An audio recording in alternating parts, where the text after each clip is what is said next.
இரண்டாவதாக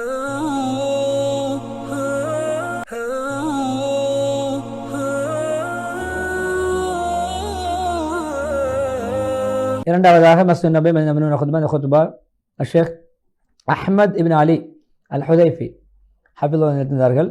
அதாவது இமாம் அலி அப்துல் ரஹ்மான் ஹுதைஃபி அவருடைய மகன் அஹ்மத் ஹஃபிதுல்லாஹ் நிறுத்தியிருந்தார்கள். காலம் மாறி மாறி கடந்து செல்கிறது, ஆயுள் வருடம். இதை கொண்டு நாங்கள் படிப்பினை பெற வேண்டும், சும்மா காலம் கடப்பதல்ல என்ற தலைப்பிலே ஹம்து ஸலவாத். தக்வாவுடைய வசியத்துக்கு பின்னால் மூமின்களை பொதுவாக ஒரு புத்திசாலி எப்பொழுதுமே தன்னுடைய இம்மை பயணத்தை எப்பொழுதும் திட்டமிட்டு முறையாக கழிப்பான். தன்னுடைய எப்பொழுதுமே தன்னுடைய வாழ்க்கை முன்னேற்றத்துக்காக பயன்படுத்திக் கொள்வான். வாழ்க்கையிலே முன்னேறி செல்வான், அதனுடைய வாழ்க்கை பாதைகளில் முன்னேறுவான். அதே போன்று அவருடைய அந்த வாழ்க்கையுடைய லட்சியங்கள் எப்பொழுதுமே அவன் அதன் மூலம் திருப்தி அடைவான், அவருடைய நோக்கங்களை அடைவான். எப்பொழுதுமே தன்னுடைய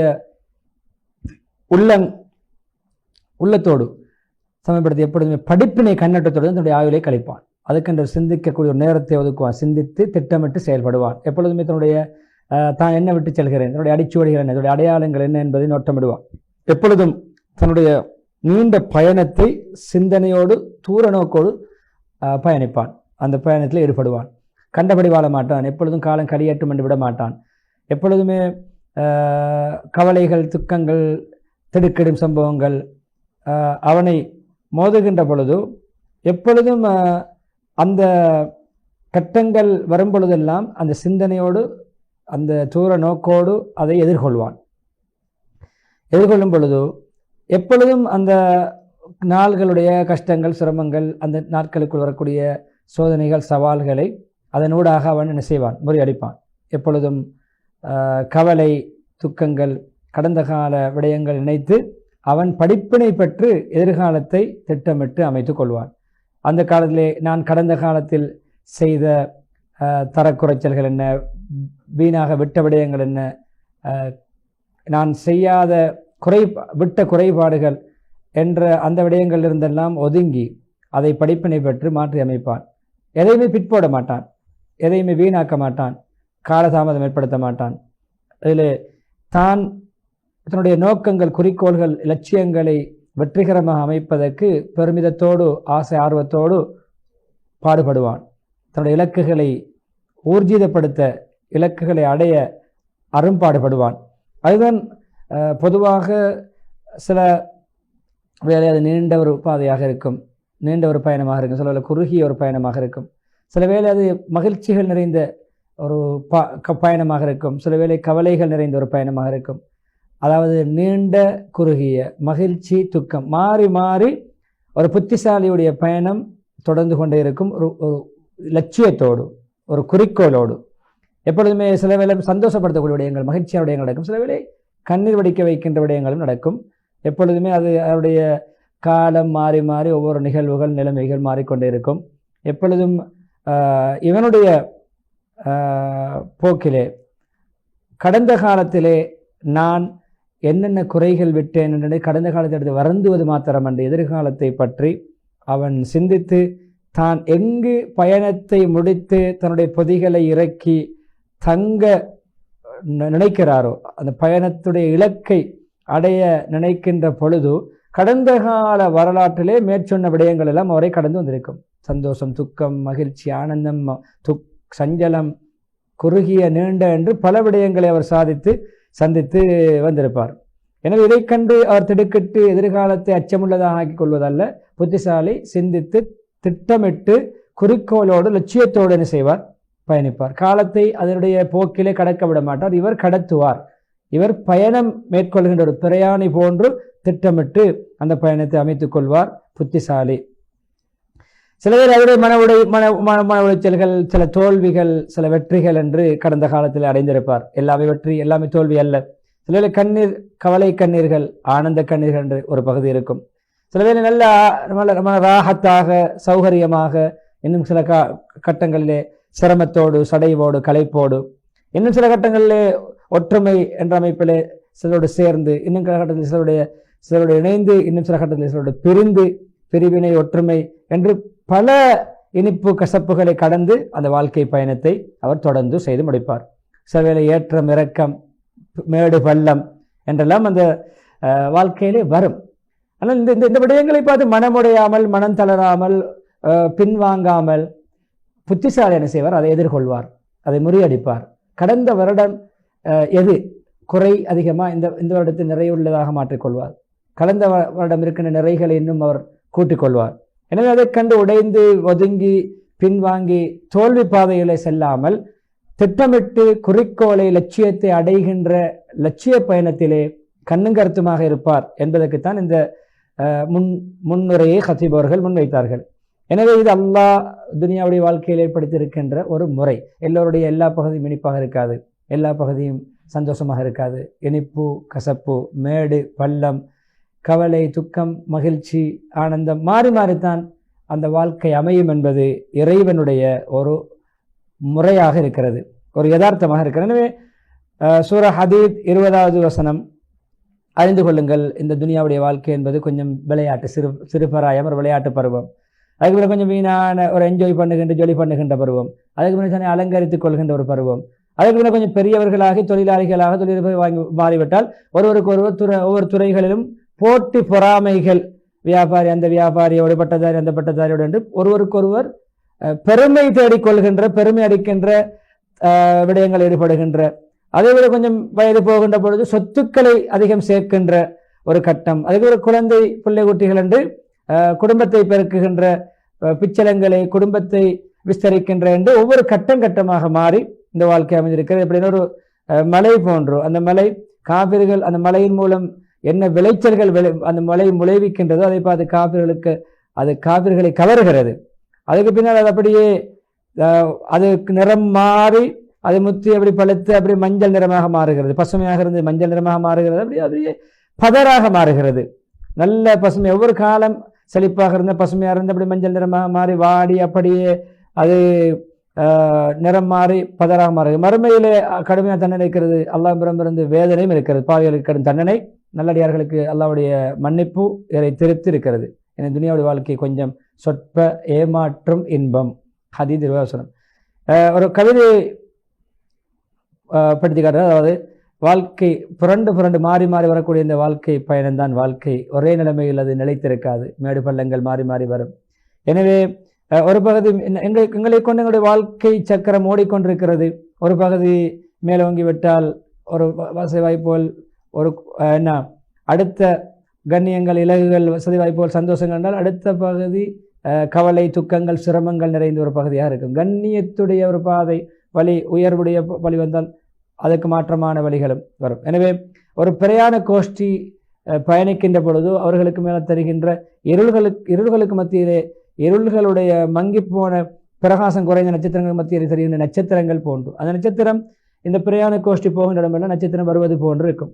அப்போ அவர்கள் நடந்து செல்கின்ற இடமெல்லாம் வருவது போன்று இருக்கும். அது மாதிரி தான் வாழ்க்கை. அவர்களோடு அது சில சமயம் வெளிச்சமான நல்ல நட்சத்திரம் இருக்கும், சில இருட்டான நட்சத்திரங்கள் இருக்கும். மாறி மாறி எல்லாவற்றையும் கடந்து செல்ல வேண்டும். பொதுவாக நீண்ட பயணம் எப்பொழுதுமே ஒரு மனிதன் இந்த பூமியிலே கபராளியாக கபருக்கு அடக்கப்படும் வரைக்கும் இந்த பயணம் தொடரும். எனவே அது கபருக்கு போன ரூப பிரிந்த பிறகு தெரியும், நான் உலகத்தில் வாழ்ந்த ஒரு கனவு போன்றது, தூங்கும் பொழுது காண்கின்ற ஒரு கனவு போன்றுதான், தூக்கத்தில் ஒரு தூங்கக்கூடிய தூக்கமாக இருக்கக்கூடிய ஒரு காண்கின்ற ஒரு காட்சி போன்றுதான் உலக வாழ்க்கையை பார்ப்பார் கபருடைய நீண்ட வாழ்க்கையிலே அவர் இருக்கும் பொழுது. எனவே பொதுவாக சுபவுக்கு முன்னால் கொஞ்சம் முன்னால் கண்டு எழுந்த அந்த கனவு போன்று, கனவு முடிந்து விட்டது, கண்ட காட்சியும் சென்று விட்டது. நான் உண்மையிலே நான் அந்த கண்ட கனவில் நல்ல சந்தோஷமான நல்ல கனவை காணுகின்ற பொழுது உண்மையிலே யதார்த்தமாக இருக்க வேண்டுமே, அந்த கனவு எனக்கு கிடைக்காமல் போனது, கனவு நனவாகாமல் இருந்ததை நினைத்து நான் எப்பொழுதுமே கவலைப்படுகிறேன், கை செய்யப்படுகிறேன். என்னோட கவிதையுடைய கருத்தை சொல்கிறார்கள். அதாவது என்னுடைய உவப்புக்கு ஒரு கனவு தென்பட்டு அது எனக்கு இன்னும் ஆசையை உவப்பை கூட்டியது. அதுக்கு பின்னால் இன்னும் அந்த கனவை கண்டு எனக்கு இன்னும் ஆசை ஆர்வம் உள்ளத்திலே ஒரு மோகம் உண்டானது. எப்படியான ஒரு வாழ்க்கை, ஒரு சந்தோஷமான வாழ்க்கை அந்த கனவிலே. ஆனால் உண்மையிலே அந்த கனவு எனக்கு யதார்த்தத்திலே கனவு கண்டு விழித்த பிறகும் கனவிலே கண்ட அந்த சந்தோஷமான நிம்மதியான நிலைமை நிலைக்க கூடாதா என்று ஒரு கவிஞர் படிக்கிறார். கண்ட கனவு நனவாக கூடாதா என்ற இயக்கத்தில் படித்த கவிதை. இதை வாழ்க்கை ஒரு கனவு போன்று விளங்கும் கபருக்கு போனால். எனவே எப்படியான நபியருடைய மோமினுடைய நிலைமை வர்ணித்த ஹதீஸை பாருங்கள். அப்துல்லா இப்னு மஸ்ஊத் எனக்கூடிய ஹதீஸ் தூங்கினார்கள் பாயிலே, ஈச்ச ஓலைகள் நெய்யப்பட்ட பாயிலே, நார்கள் நெய்யப்பட்ட பாயிலே தூங்குகிறார்கள். நபியர் தூங்கி எழும்பும் பொழுது அவருடைய உடம்பிலே பாயுடைய அச்சுப்பட்டிருக்கிறது. நாங்கள் கேட்ட யார் சொல்லலாம், உங்களுக்கு நல்ல மிருதுவான ஒரு விரிப்பை நாங்கள், ஒரு பெட்ஷீட்டை, ஒரு விரிப்பை நாங்கள் உங்களுக்காக வேண்டி தயாரித்து தரக்கூடாதா? கேட்ட எனக்கும் துனியாவுக்கும் என்ன சம்பந்தம்? நபி அந்த சஹாபாக்கள் கேட்ட உடனே எனக்கு துனியாவுக்கும் என்ன சம்பந்தம்? நானும் துனியாவில் எப்படி என்றால் ஒரு பயணம் போகின்ற பொழுது ஒரு மரத்துடைய நிழலுக்கு கீழே ஓய்வெடுப்பதற்காக, நிழல் பெறுவதற்காக ஓய்வெடுத்து விட்டு அந்த மரத்துடைய நிலை விட்டு செல்லுகின்ற ஒரு பிரயாணி போன்று தான் உலகத்திலே வாழ வந்திருக்கிறேன். உலகத்தில் கொஞ்சம் ஓய்வெடுத்து விட்டு உலகத்தை விட்டு போக வேண்டியவன். எனவே என்னை சமாளித்துக் கொள்கின்ற எளிமையான வாழ்க்கையை அவை பொருந்தி கொண்டார்கள். ஈமானிய சகோதரர்களே, மூமின் பொதுவாக எப்பொழுதுமே இந்த வாழ்க்கையுடைய அந்த கடல் அலைகளுக்கு மத்தியிலே வாழ்கிறார். அந்த கடல் அலைகளுக்குள் மூழ்கி தாண்டு விடாமல் அந்த கடல் அலைகளுக்கு எதிராக அவர் சவால்களுக்கு முகம் கொடுத்து தன்னை அதிலே மூழ்கடித்து கொள்ளாமல் வெளியேறி தன்னுடைய வாழ்க்கையை நிலையான போக்கில் அமைத்து கடலுக்குள் மூழ்கி விடாமல் அந்த அலைக்கு மேலே அவள் நீந்தி அதிலே மூழ்கி அழிந்து போகாமல் துனியாவிலே வாழ வேண்டும். ஏன்னா இறைவனோடு உள்ள தொடர்புள்ளவர் இப்படித்தான் இருப்பார். இறைவனோடு உள்ள தொடர்பு இருக்கின்ற பொழுது துனியாவுக்குள் மூழ்கி அழிய மாட்டார். எப்பொழுதுமே துனியா எதிரே ஈடுபட்டாலும் அல்லாஹ்வுடன் தொடர்போடு இருப்பார். உள்ளத்தில் அல்லாஹ்வுடைய அன்பு நிறைந்திருக்கும். எப்பொழுதும் எல்லா பகுதிகளிலும் ஏகத்துவம் நிறைந்தவராக இருப்பார். எனவே துனியாவுடைய அந்த தாக்குதல், துனியாவுடைய சவால், துனியா அவருடைய மோதுகின்றதெல்லாம் அது ஆத்மாவுக்கு வெளிப்பட்ட பகுதியோடு மோதுமே தவிர ஆத்மாவோடு மோதாது. உடலோடு சம்பந்தப்படுமே தவிர உள்ளத்தோடு அவருக்கு சம்பந்தப்படாது. கண்ணால் பார்ப்பார், அதுவே வாழ்க்கையாக அமைத்துக் கொள்ள மாட்டார், பார்வையோடு நிறுத்திக் கொள்வார். இதில் விட பொதுவாக ஈமான், உண்மையான ஈமான் இப்படியான வாழ்க்கையில் மக்களுடைய எல்லா விடயங்களும் நிம்மதியை சந்தோஷப்படும். எல்லா கட்டங்களும் அல்லாவுடைய திருப்தி, அல்லாஹ் பற்றி திருப்தி, யக்கீன், நம்பிக்கை, மன அமைதி, உறுதிப்பாட்டை உண்டு பண்ணும். ஈமான் துனியாவுடைய எந்த சவால்கள், எந்த சிரமங்களுக்கும் ஈமான் அசைந்து கொடுக்காது. அதான் உள்ளத்துக்கு வசந்தம், எல்லா செழிப்பு, எல்லாருடைய வாழ்க்கை வட்டாரங்களை, வாழ்க்கை ஓட்டத்திலே எப்பொழுதுமே கடுமையான கட்டங்களில் கூட இவருக்கு நிழல் பெறக்கூடிய ஒரு மனிதர் போன்று ஈமானை கொண்டு சுகம் அடைவார். எப்பொழுதுமே ஒரு வெற்றி கப்பல், வெற்றி கப்பல், எல்லா மூழ்குகின்ற சந்தர்ப்பங்கள்லாம் வெற்றி கப்பல், ஒரு கப்பலில் ஏறி, ஒரு படகுல ஏறி தன்னை தற்காத்துக் கொள்வது போன்று ஈமானின் மூலம் துனியாவுடைய சிரமங்களிலிருந்து பாதுகாத்துக் கொள்வார். மூமின் எப்பொழுதுமே துனியாவுடைய சிரமங்கள், கஷ்டங்கள் உள்ளம் அமைதி உள்ளவராக இருப்பார், மன நிம்மதி உள்ளவராக இருப்பார், முகம் சிரித்தவராக இருப்பார், மலர்ச்சி உள்ளவராக இருப்பார், மன திருப்தி உள்ளவராக இருப்பார். என்றாலும் அவருடைய அவர் நஷ்டம், ஒரு கவிதை சொல்வார் கவிஞர் கொடையாளியை பற்றி, நஷ்டப்பட்டு கடனாளியாகி சிரமமாகிவிட்டார். என்றாலும் அவருடைய கடன் சுமை ஏற்பட்டும் அவருடைய கொடைகள் அதிகரித்து கொண்டே, கொடுக்கும் தன்மை, வாழ்க்கை பொருளாதார நெருக்கடி வந்தும் செலவழிக்கின்ற தன்மை அதிகரித்து கொண்டே போகிறது. ஒரு அந்த வாசனை திரவியம் செய்வது அந்த கட்டை போன்று அது இருக்கின்ற பொழுது, சும்மா இருக்கின்ற பொழுது வருகின்ற நறுமணத்தை விட அது நெருப்பால் இருக்கின்ற பொழுது புகையிலே வருகின்ற சாம்பிராணி பிடிப்பது போன்று, ஊத்கட்டைகளை சாம்பிராணி பிடிப்பது போன்று நெருப்பிலே போட்டு தணலிலே போடுகின்ற பொழுது அவருடைய வாசம் அதிகரிப்பது போன்று நெருக்கடி வரும் பொழுது அவருடைய கொடைத்தன்மையும் கூடுகிறது என்று அந்த கவிதை படித்துவிட்டு, பொதுவாக ஈமான் உள்ளத்துக்கு அமைதி, நிம்மதி, மனதுக்கு ஆறுதல், எப்பொழுதும் உள்ளத்தை சந்தோஷமாக வைக்கும். துனியாவுடைய சிரமங்கள், சோதனைகளிலே மனதை ஸ்திரப்படுத்தும், பாதுகாக்கும், மனதுக்கு ஒரு ஆறுதல் அளிக்கும். எப்பொழுதும் உறுப்புகளிலே அதனுடைய விடயங்கள் வெளியாகும். எப்பொழுதும் ஈமானை பருகி அவர் ஈமானுடைய அடையாளங்கள், ஈமான் குறுக்கின்ற பானம் நிறைந்து வழிவது ஈமானுடைய அந்த நிம்மதிகள் அவருடைய அடையாளங்கள் வெளிப்படும். யார் நல்ல ஆணோ பெண்ணோ ஈமான் கொண்ட நிலைமையில் நல்லமல் செய்வார்கள் என்றால் அவர்கள் மனமான வாழ்க்கை வாழ வைப்போம். அவர்கள் செய்து கொண்ட நல்ல அமல்களுக்கு தக்க சிறந்த அழகான கூலியை கொடுப்போம். நிச்சயமாக இந்த வாழ்க்கை இருக்கிறதே, பொதுவாக ஈமான் கண்ணியமான, ஈமானோடு சேர்ந்து வாழ்கின்ற வாழ்க்கை கண்ணியமாக இருக்கும், சந்தோஷமாக இருக்கும். எப்பொழுதுமே கஷ்டமான நிலைமைகளுக்கு முன்னாலும் அதை விட்டு பிடிக்கும், விடாப்பிடியாக ஸ்திரமாக இருக்கும். பொதுவாக அந்த இன்பங்கள் சுகண்டிகளின் பொழுது அது அந்த இதை கண்டு ஈமான் கரைந்து போகாது, அழிந்து போகாது, பதிலே பாதுகாப்பாக உறுதியாக இருக்கும். ஈமான் எப்பொழுது ஒரு ரசனை, அது ஒரு சுவை, அது ஒரு சுவை உள்ளது. அது எப்பொழுதுமே மனிதனுக்கு பாதுகாப்பையும் உறுதியையும் நிம்மதியும் தான் அளிக்கும். யாருடைய உள்ளத்தில் ஈமான் உறுதியாக பதியுமோ அவர் எப்பொழுதும் கட்டுப்பட்டு நடக்கக்கூடியவராக, செய்சாய்க்கக்கூடியவராக, எதையும் அல்லாவுடைய விடயங்களை உண்மையை அங்கீகரித்து ஏற்றுக்கொள்ளக்கூடியவராக, அல்லாஹ் கட்டுப்பட்டு அடிப்பணியக்கூடியவராக இருப்பார். அவர் அதிலே எந்த குறைபாடும் செய்ய மாட்டார். எனவே இதுதான் உண்மையிலே ஈமான்தாரிகள் அறிய வேண்டிய உண்மையான யதார்த்தங்கள் என்று சொல்லி இஸ்திக்பார் செய்ய மருத்துவ 3 முதலாவது ஹுத்பா முடித்துவிட்டு ஹம்து ஸலவாத் தக்வாவுடைய வசியம் 2வது ஹுத்பாவிலே உங்களுக்கு அல்லாஹ் இரவு பகலை வசப்படுத்தி தந்து உங்களுக்கு நீங்கள் கேட்பவர்கள் நல்ல தந்துகிறான் என்ன ஆயத்தை ஓதி முஸ்லீம்களை இப்போது ஈமான், உண்மையான ஈமான் இருக்கிறது. அதுதான் அதுக்கு வாயால் நாங்கள் மொழிபெயர்க்க முடியாது. உண்மையிலே ஒரு கொள்கை, உள்ளத்தில் நிறைய வேண்டிய கொள்கை, மனசுக்கு நிம்மதி, பாதுகாப்பு, இறை திருப்தி ஒன்று பண்ணக்கூடிய. மேலே சொன்ன விடயத்தை மீண்டும் வேறு வசனங்களை வர்ணிக்கிறார்கள். மனிதனுக்கு முழுமையாக நிம்மதியும் சந்தோஷத்தையும் பாதுகாப்பையும் அபயத்தையும் அல்லாஹ்வுடைய அன்பையும் நலவுகளையும் நீதி நேர்மைகளையும் உண்டு பண்ணக்கூடியது ஈமான் தான். மூமினை அது அந்த தன்மைகளை மூமினை உயர்படிகளில் ஏறச் செய்யும், அந்தஸ்தை உயர்த்தி வைக்கும். நிச்சயமாக இந்த மார்க்கம் கண்ணியமான மார்க்கம் இருக்கிறது. மனிதனை புத்தியால், ஆத்மாவால், சிந்தனையால், நடத்தையால் அவனை இன்னும் சிறப்படைய வைப்பதற்கு, உயர்த்துவதற்கு, தூய்மைப்படுத்த தான் வந்திருக்கிறது. எந்த அளவுக்கு அவன் பண்பாடுகளிலே அந்த ஈமானுக்கு ஏற்றவாறு, அந்த தன்மைகளுக்கு ஏற்றவாறு பண்பாடுகள், நல்ல பண்பாடு உள்ளவன், ஒழுக்கம் உள்ளவனாக, உயர்ந்த ஆத்மா உள்ளவனாக, தாராள மனசுள்ளவனாக, நல்ல உயிரோட்டம் உள்ளவனாக, ஆன்மீகவாதியாக எப்பொழுதும் இந்த உலகத்தில் வாழ்வான். ஈமான் எப்பொழுதும் அதுக்கு உறுதுணையாக இருக்கும். படைப்பினங்களை படைத்தவனோடு இணைக்கும். கண்ணால் பார்க்கின்ற காட்சிகளை கண்டு ஏமாறாமல் கண்ணுக்கு விளங்காத மறைவான உலகத்தை அவனுடைய உள்ளத்திலே அது பதிக்கும், நம்ப வைக்கும். அதுக்கு அவனை பாடுபட வைக்கும், நடத்தைகளை சீராக்கும்.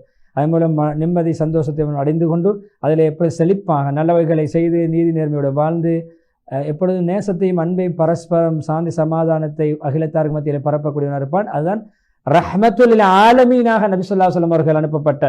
சென்ற வார ஹுத்பா அவர்கள் ரபீல் அவ்வலை மையப்படுத்தி இந்த ஆயத்தை இங்கு சைக்கினை செய்கிறார்கள். ரஹ்மத்துல் ஆலமீனாக, அகிலத்தாருக்கு அருளாகத்தான் உங்களை நாங்கள் அனுப்பியிருக்கிறோம். அம்பியா 107 வசனத்தை ஓதி இறுதி கட்டத்திலே சலவாத்தை சொல்லி, சலவாத்துடைய ஹதீஸை சொல்லி நீண்ட துவா பிரார்த்தனையுமாக, அதாவது அஹ்மத் ஹுதைபி ஹஃபிதுல்லாஹ் அவர்கள் தன்னுடைய அந்த வாழ்க்கை ஓட்டத்திலே நாம் பெற வேண்டிய படிப்பினைகள் என்ற அந்த ஹுத்பாவுக்கு முட்டுப்படுகிறார்கள். விளம்பர இடைவெளி தொடர்ந்து பைத்துல் மக்சூத் ஹுத்பா இன்ஷா அல்லாஹ் நாம் பார்க்கலாம்.